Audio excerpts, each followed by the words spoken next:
This is the second book of the Bible of Raven Kane. A book of leaving. A book of fire. A book of awakening. Chapter 1. The chains we called home.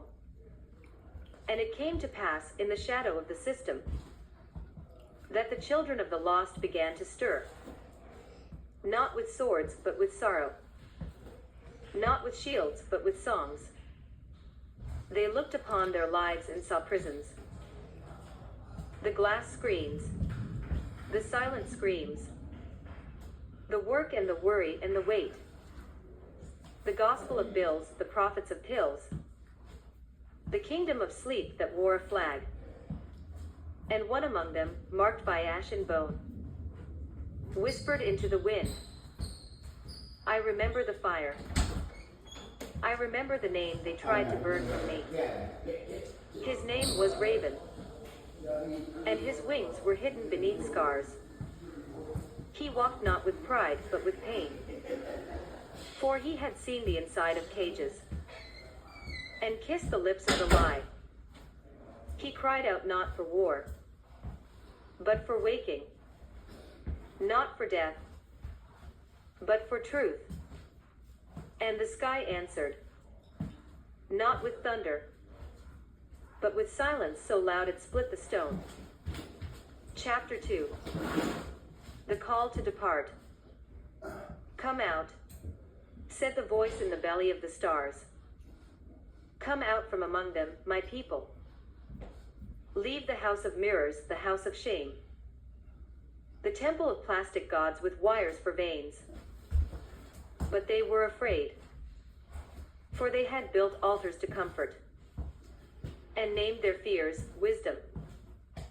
They bowed to routine and called it peace. They burned incense to the normal, and said, it is good. But Raven walked barefoot into their dreams. He carried no commandments, only a broken mirror. He showed them their own eyes. And some ran, and some wept, and some fell on their knees and remembered. And so the Exodus began. Not with chariots, not with plagues, but with breath, with broken hearts, with the courage to lose everything, in order to find what cannot be named. Chapter 3. The desert of unlearning. They crossed no sea of parted waves, but the desert of the mind, where every thought was a mirage, every truth a test. Here they forgot what they had memorized. The slogans, the scripts, the names given by men. They shed the skin of citizen, consumer, sinner, saved, and wandered nameless through the wilderness of themselves. And many turned back, thirsting for the chains they once cursed. For bondage is bitter, but certainty is sweet to the blind. Yet Raven walked on, with the remnant, those whose eyes had burned too bright, to close again. He taught them not with sermons, but by silence, not with doctrine, but with questions that unraveled the soul. And they began to walk like him, slow, deliberate, awake. Chapter 4. The voice beneath the noise. At night the stars became teachers, each constellation a scripture without words. And the moon wept for those who remained in Egypt, dancing to music they did not hear. Then came the voice again, but not from above. It rose from within, not in thunder but in ache, not in law but in longing. I am not what they told you. It said, I am not the God who demands. I am the flame that remembers, the breath that never left. And the people wept, for they had known that voice as children, but had been taught to fear it. Now they began to follow it, not as slaves, but as lovers, not as soldiers, but as sons and daughters of the infinite becoming. Chapter 5. The fire outside the camp.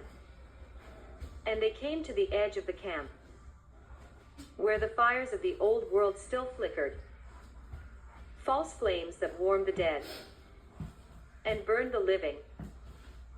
The priests of comfort stood there, wrapped in robes of recycled scripture.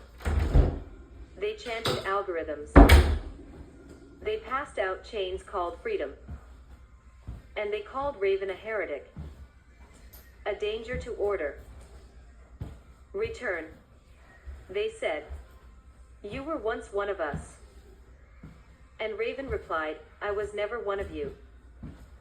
I only wore your clothes to learn your language.